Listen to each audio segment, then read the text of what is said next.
Good morning, everyone, and thank you for joining us. Please welcome our Dean of Undergraduate Admission and Financial Aid, Mr. Rick Shaw.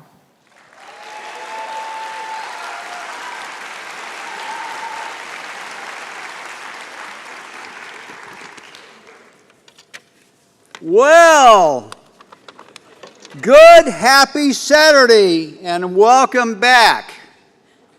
As it must be clear by now, we try very hard to give you a taste of what being here might be like. Do you feel it?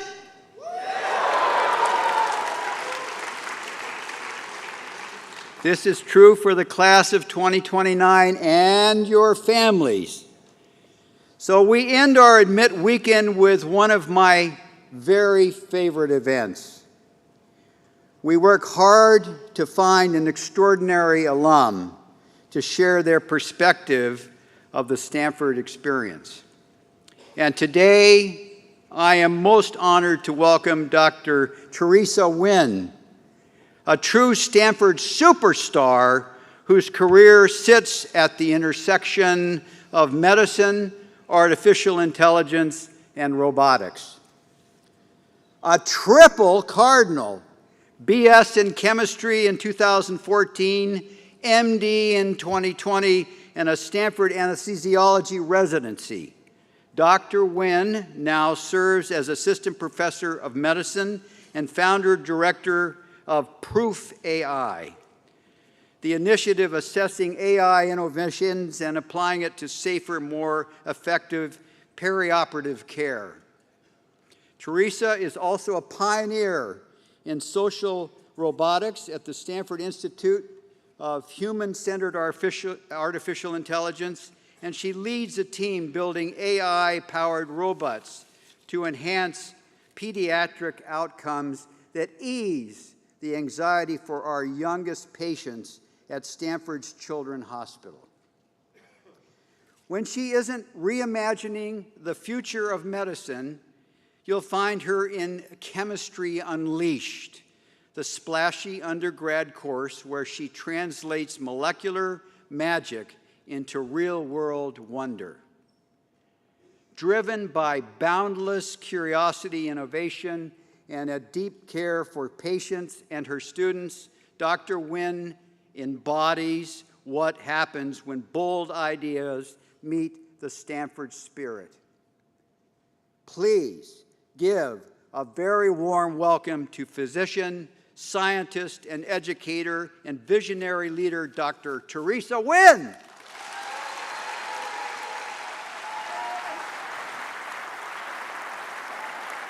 Wow. Thank you so much, Dean Shaw, for your incredible introduction, and thank you for having admitted me 15 years ago. Good afternoon, everyone, and most importantly, congratulations to the admitted class of 2029.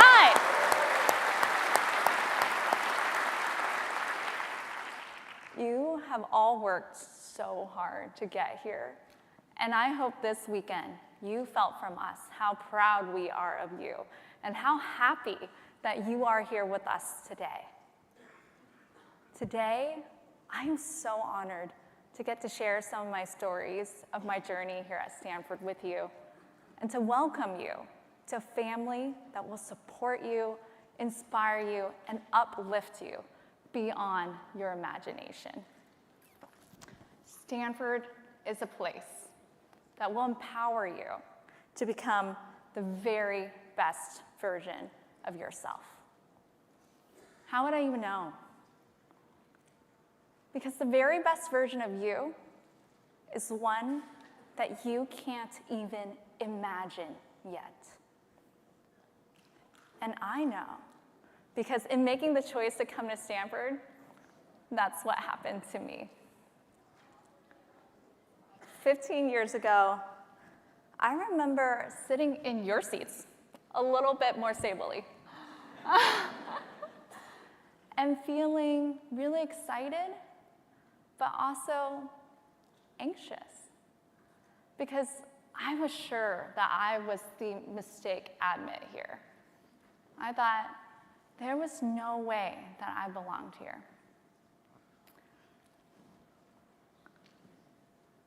A couple of months before that, wasn't even going to apply to Stanford. I was living in a small town called Renton, Washington. Maybe some of you have heard of it. Any Washingtonians in the house? Yes, Pacific Northwest, okay. And I went to the public high school in our town. This is what it looked like. My parents and I are immigrants. I came to America with my parents at the age of 7 to this town. And my dad was a mechanic, and my mom was a seamstress at a clothing factory in our town. And I still remember those late nights where they would come home after a long shift, completely depleted. And they would dream out loud over the kitchen counter and say, I hope one day we can get a job that pays more than minimum wage. And they would look at me sometimes, and they would dream, I hope one day you can go to college so that maybe you can get a job that can earn a little bit more. And so, inspired by my parents, I was determined to go to college. We had a community college in our town, and that's where I actually set my sights. And it was going to be great because I love learning. I loved school. I loved math, the universal language I understood and was fluent in way before I was fluent in English. I loved reading. I loved the sciences.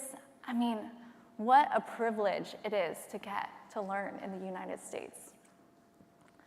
And I think it was from this love of learning that was how I was a straight A student, because to me, every 100% on an exam or every A was proof to me that I had mastered the topic at hand. I mean, it just kind of made sense. If I was going to learn something, I was going to study really, really hard. And if I took a test, then if I understood the material well enough and actually truly, then I get somewhere between 95 to 100%, right? So around junior year, I had heard from my guidance counselor that if I wanted to sign up for college, I had to take some sort of college entrance exam called the SAT or the ACT. I saw that the ACT had a science section, so I signed up for that. I took the ACT, and I got a 35 out of 36. Okay, so not 100%, but hopefully good enough to apply to community college. I really didn't think anything about the score at the time because at my high school, we, at the time and now, still has a college matriculation rate of about 50%. So I didn't know any other students who took the ACT, and I didn't really think about it or talk about it. And guys, it's just a test that has no bearing or no correlation with your worth. But after I got the score back, I got a lot of college pamphlets in the mail. And I didn't really think about this either. I was gonna sign up for community college and, oh my gosh, maybe apply to my state school, the University of Washington. Even that felt far and out of reach. But maybe I could be the first in my family to do it, to apply to a university. But then one day after school, my English teacher, Miss Battalion, who was just one of those amazing teachers who really deeply cared about her students, asked me after class, "Are you gonna apply to college?" And I said, "Yeah." And then she said, "Are you gonna apply to any out of state?" Out of state, I thought. I was confused because I couldn't even wrap my head around what that would mean. To be out of the area, to live far away from my family. Renton was all I knew. But something about her question stayed with me. I really respected Mrs. Battalion. So I went home that day and started looking through the college pamphlets that my mom had neatly saved in our kitchen counter cabinets. And as I was looking through them, there were a few schools I had heard of, like the Ivies, but I thought to myself, you know, on Jeopardy, they say that's where presidents go to school, so there's no way I could ever go there. There were a lot of schools I'd never heard of, but they had these like majestic fold-out pamphlets with lush lawns and buildings that looked like castles, and I thought to myself, oh, this looks way too fancy. There's no way I could ever go there either. And then slipped out this tiny postcard about this big. And on it, all it said was, Stanford University, common application, early deadline, November 1st. I'd never heard of this school before, and I thought, huh, this must be a low-key indie school. I mean, they could only afford to send me this postcard, and look at all these pamphlets. And feeling less intimidated by this one, I was like, maybe I'll apply here? It was October 24th. I had 7 days. I hadn't even applied to college yet, so I spent the rest of the night writing my personal essay using pencil and paper. And the next day, I brought it to Mrs. Battalion, and I asked her to read it. And then she did, and she looked up at me and said, it's perfect. I wouldn't change a thing. So that day after school, I went to our school library where I usually did my homework on the library computers, and I looked up the common application. I found Stanford University on it, and I got to work. I locked in for the rest of the week, working meticulously on every single detail to get something I was really proud of for my application. And this type of focus, tunnel vision focus and dedication is something that I've since realized makes me me and makes all of you and so many people who come to Stanford extraordinary. And on November 1st, I hit submit, and I didn't think about it again. The next time I thought about Stanford University was on December 11th. I was again in that same library. It was about 3 p.m. And for whatever reason, I decided I'm going to check my email. And there was a new email. And on the subject line, it said, your admission decision. Do you guys remember that email? Remember how nervous you were? And then you click on it? And mine said, congratulations.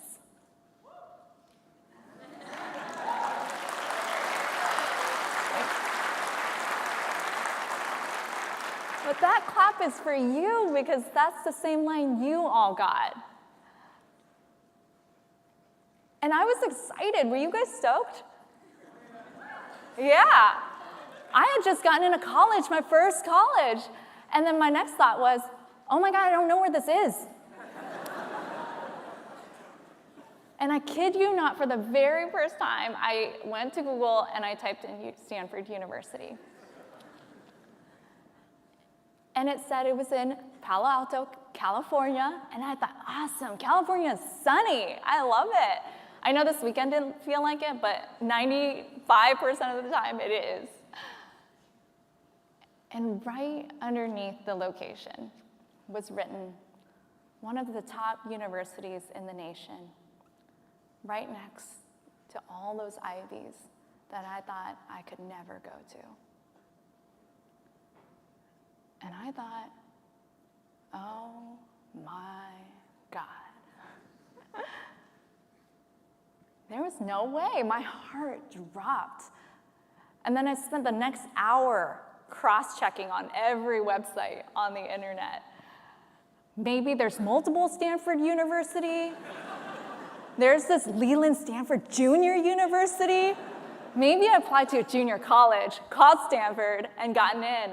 But after an hour, I realized that I had applied to one of the top universities in the world and had gotten in.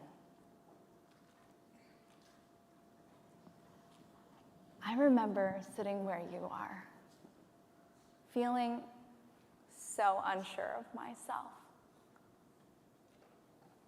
thinking, there is no way I belong here after having met all the other amazing admitted students and all the students who actually go here.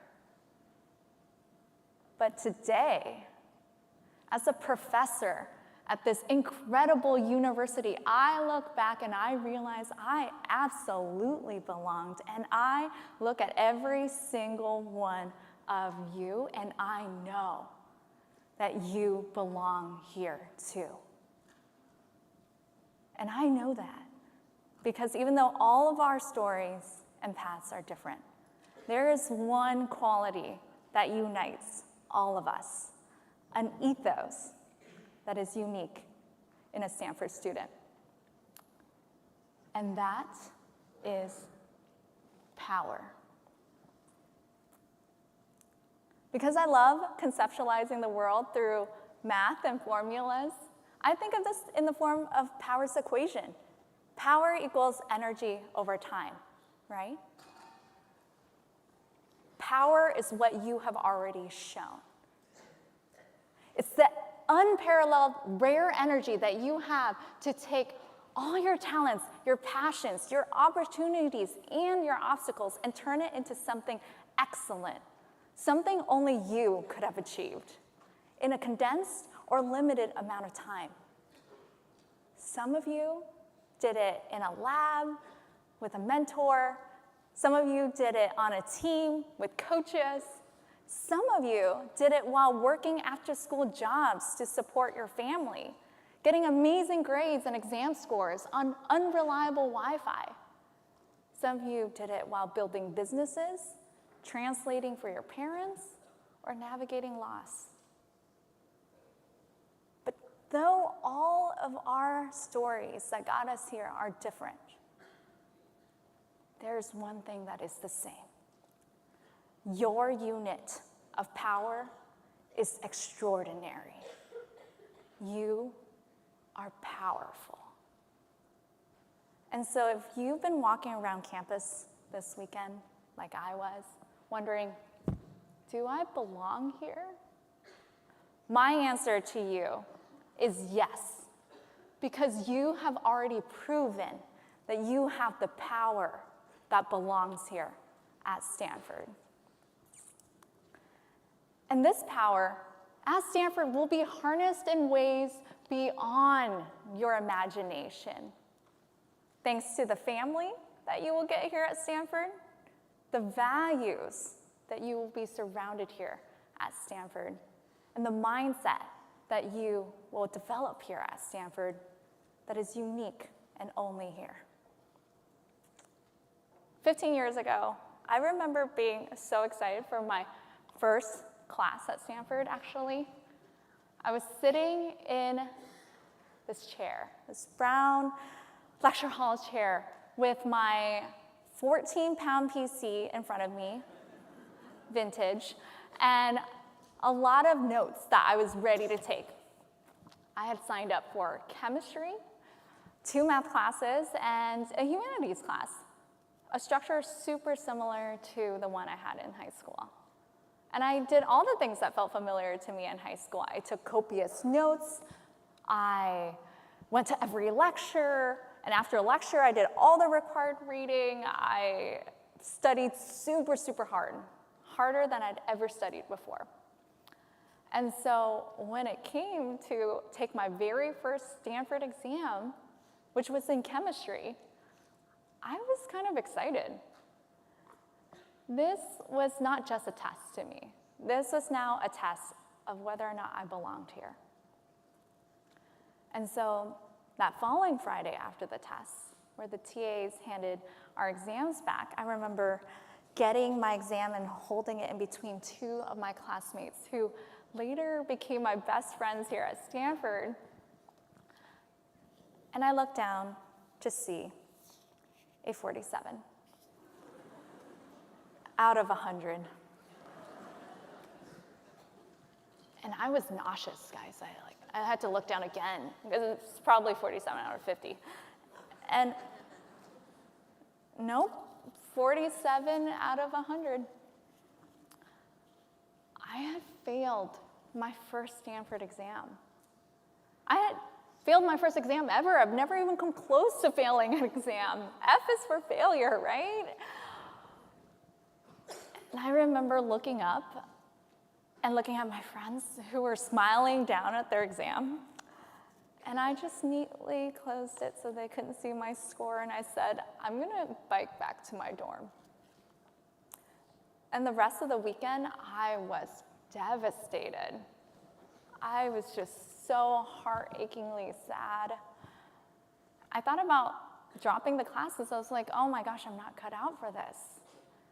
And every doubt, every skepticism that I had about being a mistake admit here felt real. It felt validated. And so that following Monday, I went to my chemistry professor's office to talk about what my options were for dropping the class.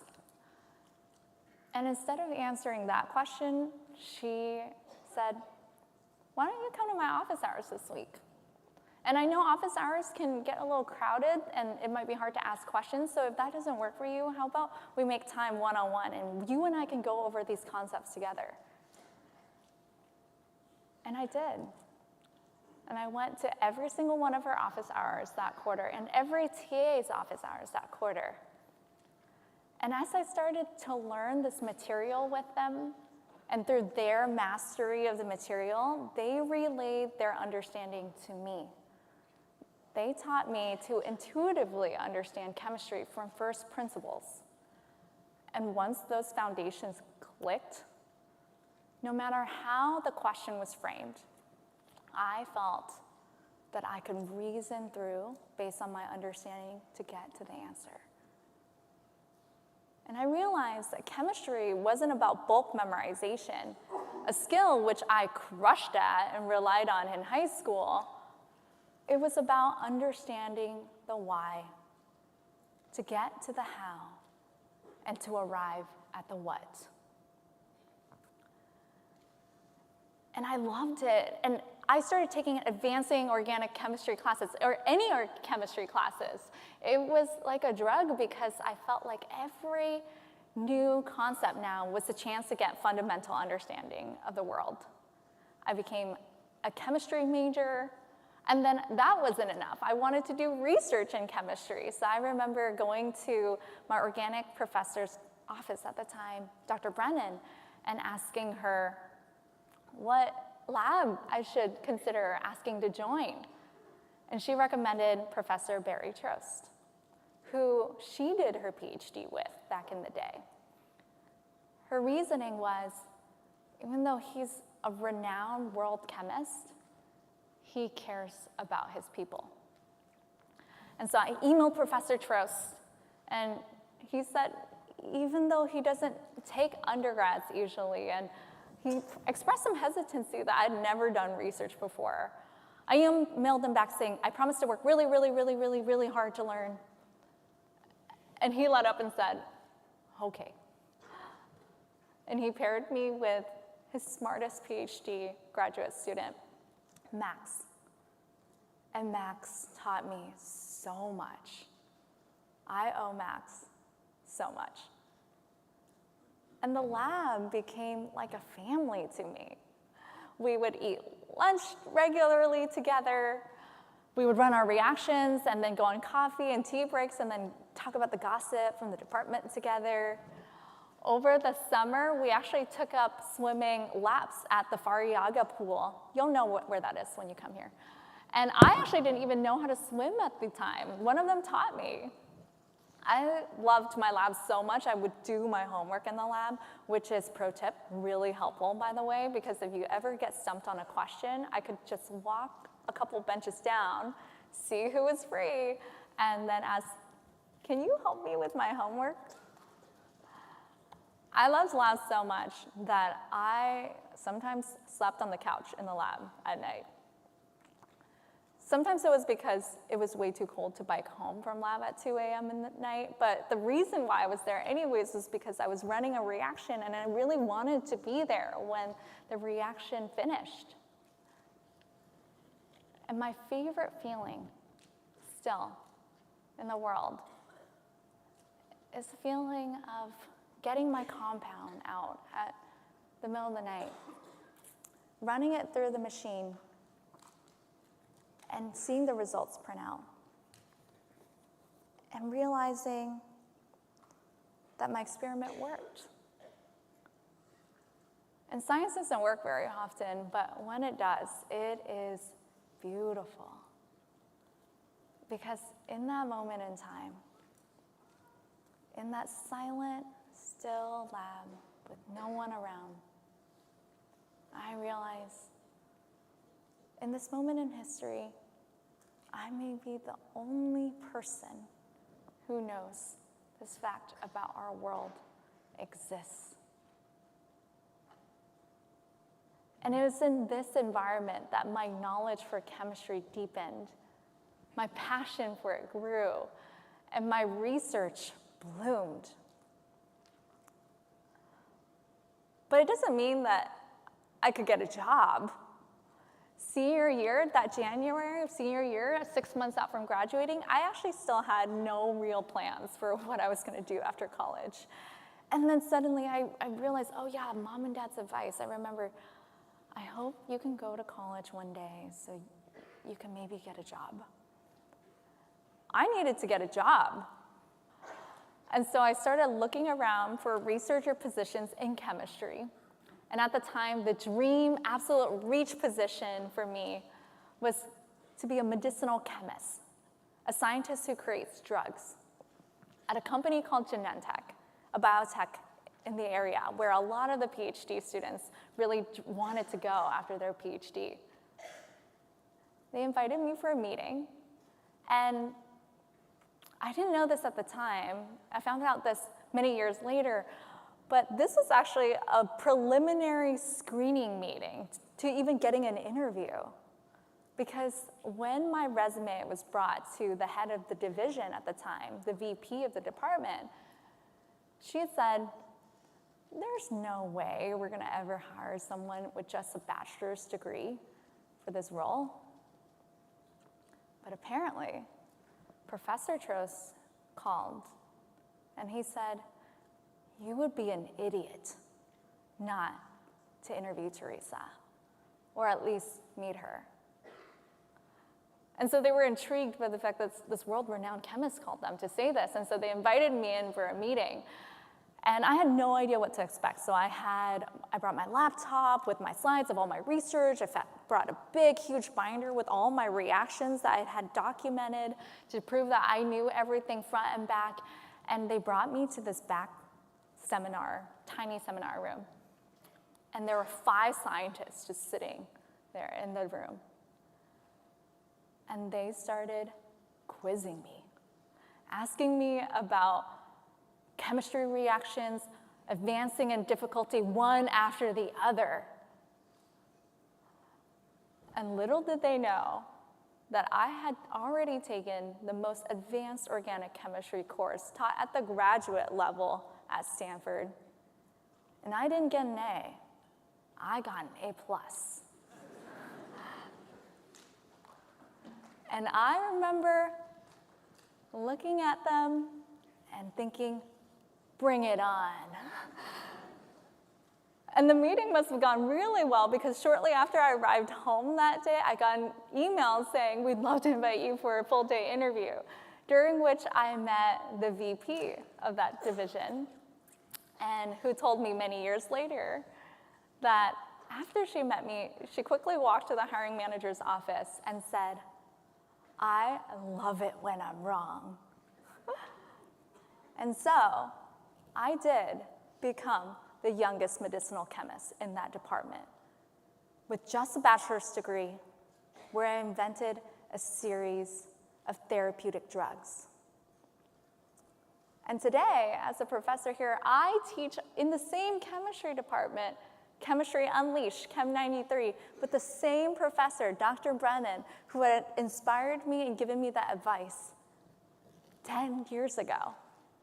We teach the chemistry underlying phenomena in our world, and Professor Trost, though retired, comes to every lecture. There he is on the bottom left, and that's Megan Brennan on the top left. Oh.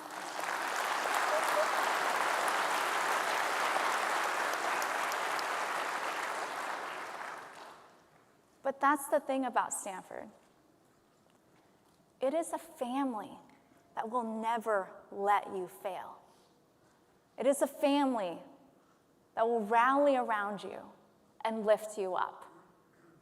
And today, I am so excited to get to rally around you, the next generation of students too. What I love about Stanford as well was when I came here, even though Stanford is recognized for extreme prestige and so many of its achievements, this is actually secondary to a greater mission, doing good for humanity. You see, because compassion, empathy, and collaboration is not really something that can be learned in books or lectures. It's something that is a way of being, but one that can be nurtured when surrounded by it. And at Stanford, I was surrounded by authentic altruism. From sitting by myself in the dining hall, feeling really lonely, to my dorm mates recognizing that and coming over and saying, "Hey, can I eat with you?" To my classmates texting me and saying, "I didn't see you in class today. Are you okay? Do you want my notes?" And guys, this is before video or recorded lectures, and so going to class in person was the only way to keep up with the material. So that was really, really nice. To my teammates saying, "Just let me know, seriously, how can I support you?" You feel this all around you, not just from teachers, or dorm mates or classmates, but even strangers who inspire you. You'll meet people who will be willing to stay up all night to do all-nighters with you, walk home with you so that you feel not lonely, and then invite you to new things, to share their passions, and through this you expand your worldview. These people become your best friends, some of which you've already met this weekend. Some of them become your partner, but they become your lifelong cheerleaders, even from afar. Today, even now, I feel the support from my Stanford best friends, here in the Bay, across the nation, even across the Pacific Ocean. And you will too.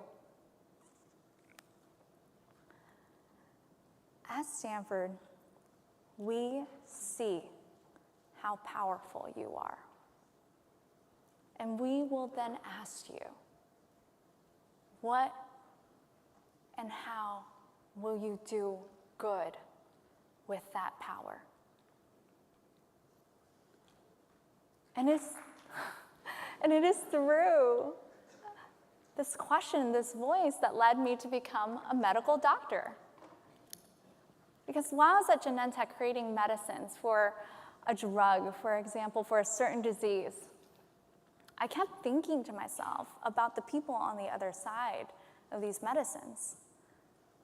What were their life like? How were they suffering? What were their options or lack of options? And this was not something that I could get answers to, despite going to seminars at the company, reading books, watching YouTube videos, reading research papers. And then I realized that I had to follow my heart and to go to medical school and to become a doctor to truly understand. And so That's why I also, for medical school, chose to come back here to Stanford for medical school, because I truly believed that it was here at Stanford was where I could become the best doctor I could be.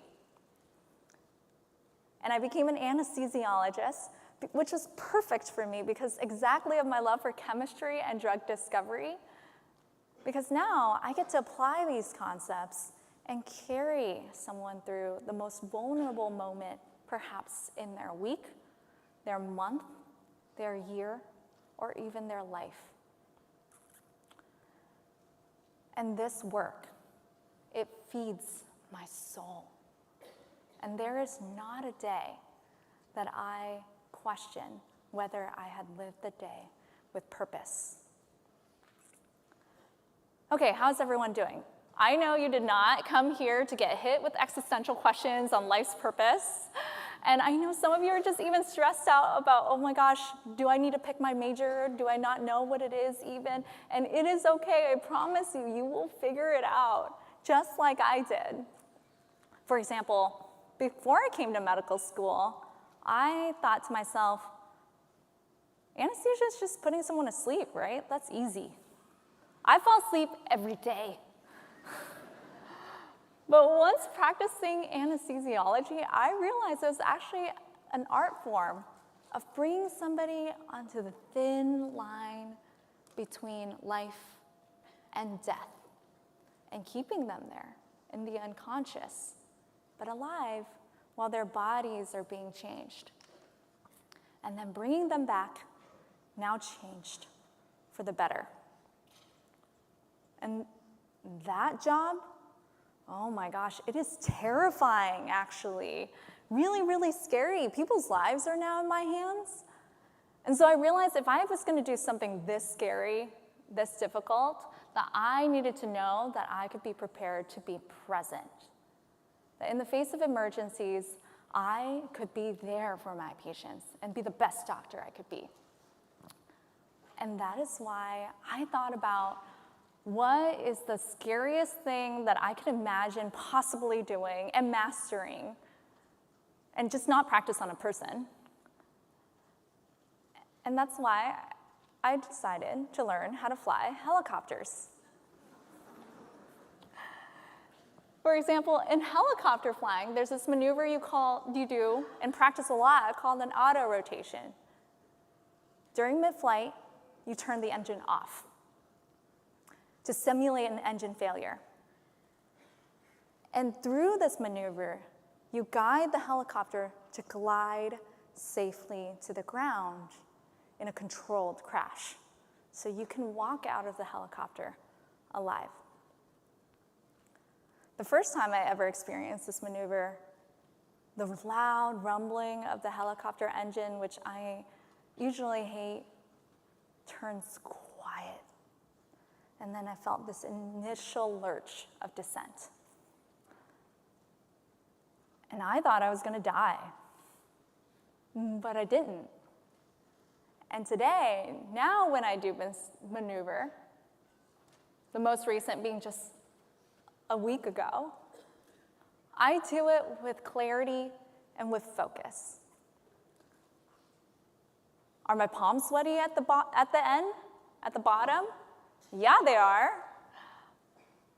But now I know that this has trained my nervous system. Because now, in the face of a medical emergency, my heart rate could rise and my blood pressure could rise up, and I could even feel scared. But I know that my mind will be clear, and I will have the clarity and the focus to be able to execute all my skills decisively to get my patient who has entrusted their life in my hands through. And it is through this capability that I believe that I could be a better doctor to my patients. So while I was training to be a doctor in residency and learning to become a helicopter pilot, a lot of people, a very common question I got was, why? Doing both at the same time doesn't really feel feasible. And I totally get their point, because both take a lot of time and dedication, even independently of each other. And if I wasn't careful, I could become worse at one or worse at both. And I didn't want that. I wanted to be the best doctor I could be and the best pilot I could be. But then a voice echoed in my head. Why not? And this leads me to the next message and final message that I'm going to share with you before we close, of what makes Stanford so special. I'm not going to share with you about how to become a doctor and a helicopter pilot at once. You're going to do something even better. But I'm going to give you what's best, which is the mindset that you'll develop here at Stanford. And that mindset is one of relentless curiosity. At Stanford, you will be relentlessly curious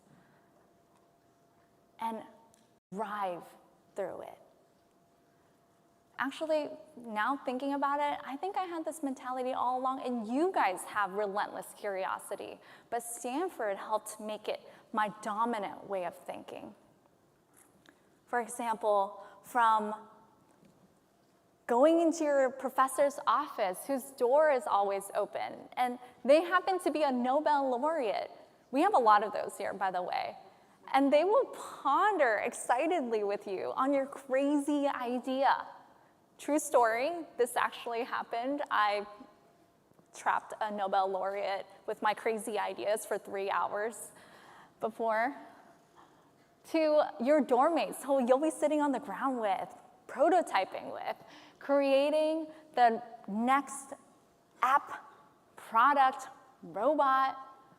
Because I promise you, when you come here to Stanford, when you share your ideas, 99% of the time, what you're going to hear is,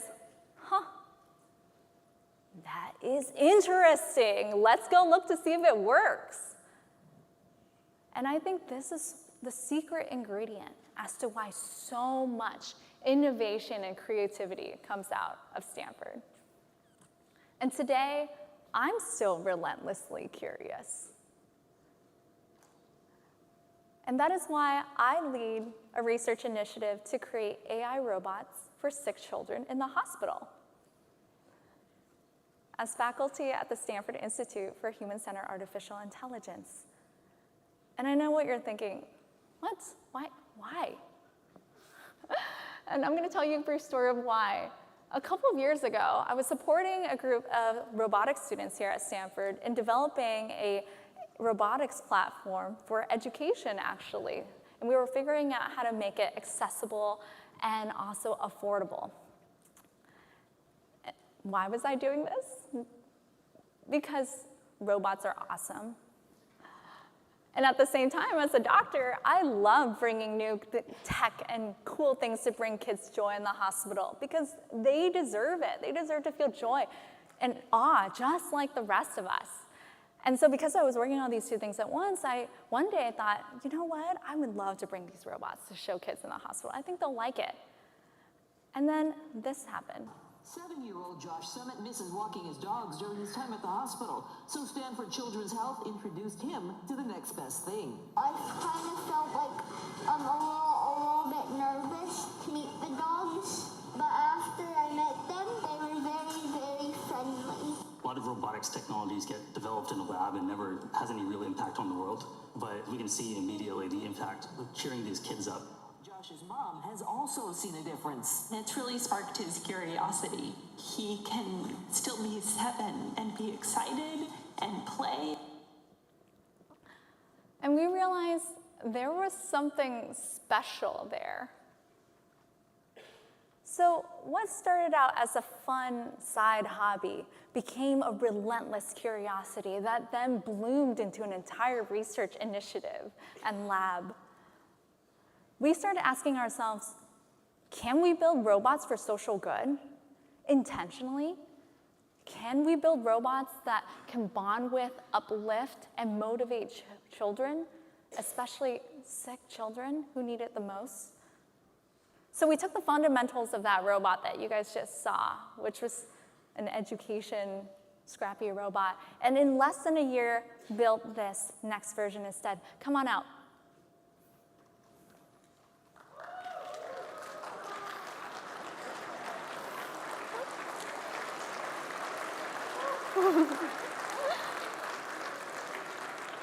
This is Bumblebee.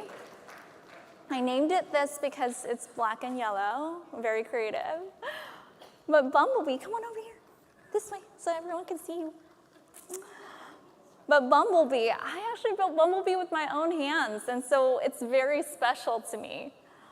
Bumblebee, this time, is trained with reinforcement learning policies to be able to walk in a more bouncy, lifelike manner with a touchscreen face, actually, so you can change its facial expressions. And then also, this is a computer screen, so you can open up YouTube or something and watch a YouTube video on its face. And also with voice responsiveness to supplying an LLM. But most importantly, we are using this robot to study whether or not we can train the robot to be able to recognize human emotions and respond and engage in a positive way, which is active research that I am doing right now.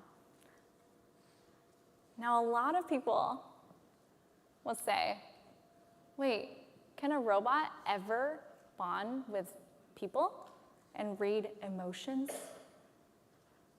I mean, humans have trouble with this sometimes. To show empathy, can a robot do it?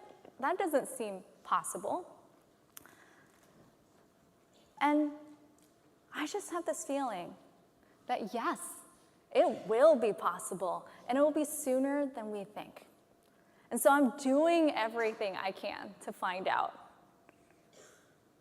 And I have a feeling it's going to be even better than I expected, than I could have even imagined. I look at you today, and I am so excited for you. I remember my former self, who was sitting here really insecure, and also actually had just asked a really cute boy, what is computer science? And I look at this AI robot dog that I personally have built, and the research I lead, and the medicine I practice, and I wish I could tell her, it is gonna be crazier and better than you could have even imagined. So much so that you're gonna have to experience it to even believe it. But I am so excited that I get to tell you that today. It's gonna be even better than you can imagine. And to conclude this talk, I'm gonna give you one last formula for you to go home to think with. You and the formula of Stanford. At Stanford, we see how powerful you are. We will ask you, what will you do with that power? And I believe here at Stanford, surrounded by the family that you will get here, by authentic altruism and relentless curiosity, you will have the ability to become the very best version of yourself. One that is beyond your imagination. And so, I look forward to running into you on the quad. I look forward to mentoring you over a cup of coffee at Coho. I look forward to seeing your research at Coda and cheering you on in your concert at Frost. And I look forward to seeing you in class. Congratulations, Stanford class of 2029.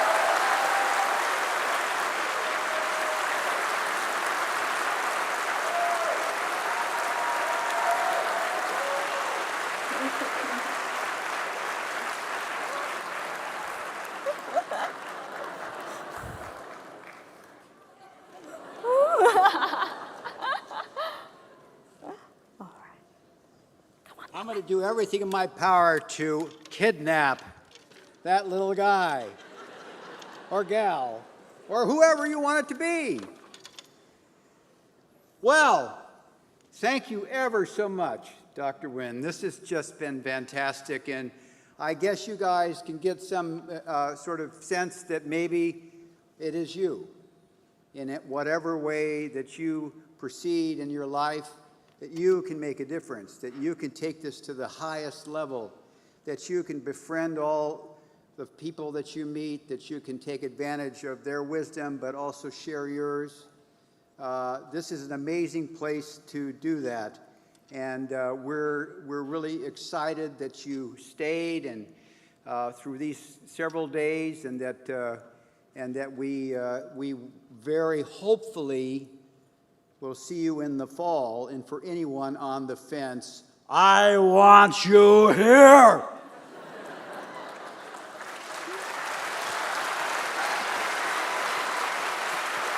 So